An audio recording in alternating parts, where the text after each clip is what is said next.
Bapak Ibu Saudara sidang jemaat yang dikasih dan diberkati oleh Tuhan. Kembali kita bertemu dalam renungan malam Resort GKI Sampit edisi Senin tanggal 13 Mei tahun 2024 bersama saya Fikari Sonia. Hari ini firman Tuhan bagi kita yaitu terdapat dalam kitab Keluaran pasal 28 ayat yang ke-29 sampai yang ke-38. Saya harap Bapak Ibu Saudara boleh membaca secara keseluruhan. Namun pada saat ini saya akan bacakan pada satu ayat, yaitu terdapat dalam ayat yang ke-38 berbunyi demikian.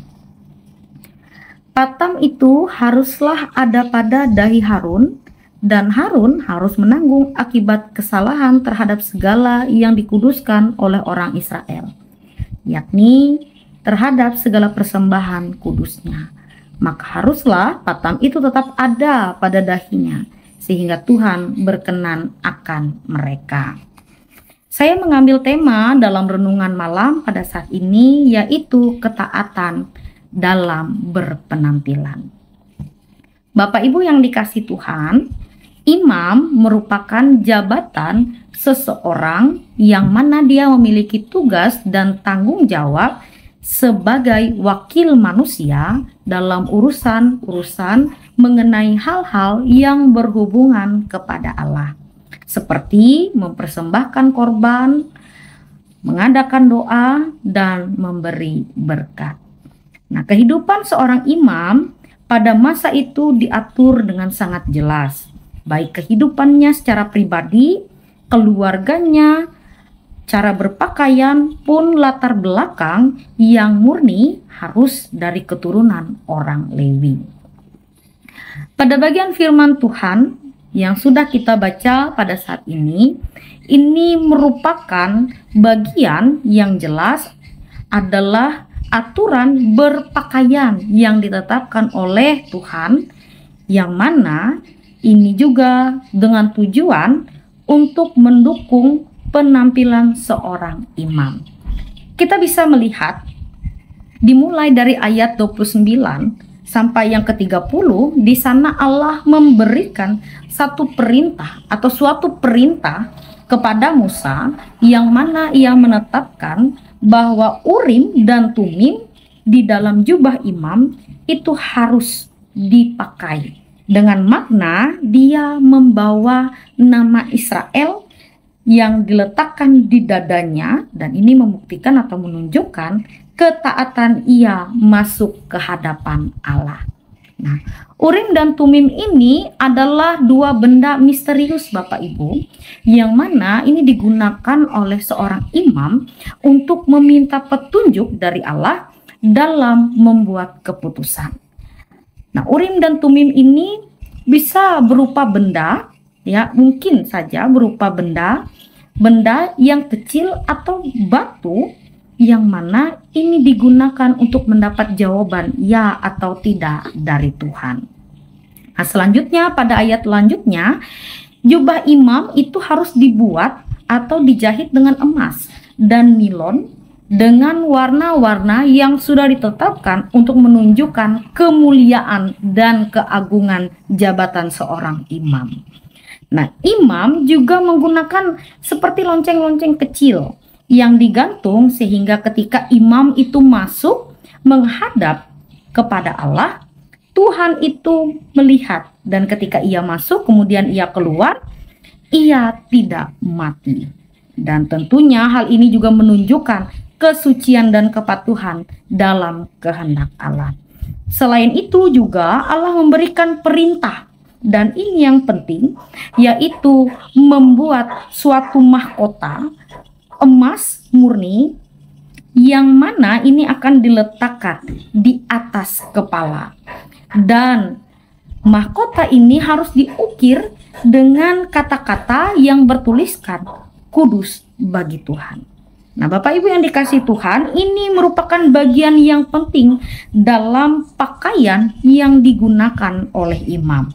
Yang mana ini kembali menegaskan, mahkota ini kembali menegaskan bahwa adanya kesucian dari jabatan seorang pelayan Tuhan atau seorang imam. Nah, semua hal ini harus digunakan pada saat imam itu pergi menghadap Tuhan. Dan tentunya peraturan yang telah ditetapkan oleh Allah yang disampaikan Allah kepada Musa ini memperlihatkan bahwa keseriusan Allah dalam memastikan kesucian dari hambanya.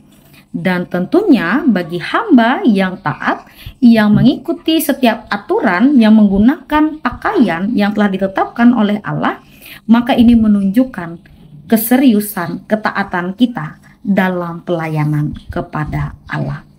Nah, maka dari itu Bapak Ibu, melalui nas pada saat ini kita belajar dan diajak untuk memahami bagaimana bahwa kehidupan kita sebenarnya sudah diatur oleh Allah dan peraturan itu semuanya dikehendaki oleh Allah. Nah, kehidupan kita terkhususnya juga ditujukan kepada orang percaya atau bisa dikatakan pengikut Yesus, kita dibawa untuk bersikap dan berpenampilan dengan baik dan benar. Dan tentunya itu menunjukkan keseriusan kita kepada Tuhan. Berbagai macam ornamen atau simbol-simbol yang kita gunakan seringkali kita pakai untuk menunjukkan atau menegaskan dan memperlihatkan jati diri atau identitas kita sebagai orang Kristen. Nah, namun di sini diharapkan bahwa simbol-simbol atau ornamen yang kita gunakan itu bukan hanya hiasan, namun itu kita gunakan sebagai bentuk ketaatan dan pembuktian kepada Allah bahwa kita adalah umat-umat yang sungguh-sungguh percaya dan tentunya kita itu berkenan di hadapan Allah untuk menghadap kepada Dia. Nah, contoh sederhananya ialah mari kita berpakaian rapi, sopan, yang sekiranya itu sangat enak dipandang mata. Dan kalau dipandang mata atau dipandang oleh manusia, kita itu sudah berpenampilan rapi dan sopan, tentunya kita juga akan dipandang oleh Allah itu baik dan benar. Nah, hadir beribadah dengan bentuk yang sederhana, membawa diri kita itu sudah membuktikan dengan sangat baik bahwa kita menghormati kehadirat Tuhan dengan cara penampilan yang rapi dan sopan. Maka dengan tema ketaatan dalam berpenampilan yang rapi dan sopan adalah bentuk yang nyata bahwa kita menghargai hadirat Tuhan dalam peribadatan. Dan Tuhan akan memperhitungkan keberadaan diri kita bahwa kita adalah umat yang patuh dan taat dalam di hadapan Tuhan. Tuhan memberkati kita melalui firman-Nya. Amin. Mari kita berdoa untuk menutup kebenaran firman Tuhan pada saat ini.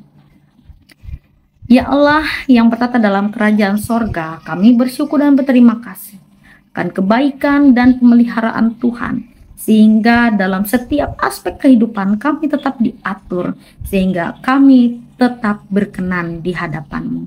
Pada saat ini ya Tuhan, dengan keberadaan diri kami membawa diri kami, ampuni segala dosa dan kesalahan kami. Biarlah segala sesuatu boleh berkenan di hadapan Tuhan. Pun pada saat ini ya Tuhan, kami bersama akan beristirahat untuk mengistirahatkan tubuh dari setiap aktivitas dan rutin sepanjang hari ini. Biarlah kami boleh beristirahat dengan baik, tidur malam yang nyenyak, sehingga besok pagi kami boleh bangun dengan kesehatan, dengan kekuatan yang baru, dan kami yakin dan percaya ada pengharapan dan sukacita di hari yang baru yang sudah Tuhan sediakan bagi kami. Meteraikan firman Tuhan dalam hati kami masing-masing. Roh Kudus Tuhanlah yang berkuasa dalam diri kami sehingga kami dimampukan untuk mengerti dan melakukan firman Tuhan. Terima kasih Tuhan Yesus, dalam nama Tuhan Yesus Kristus kami berdoa. Amin.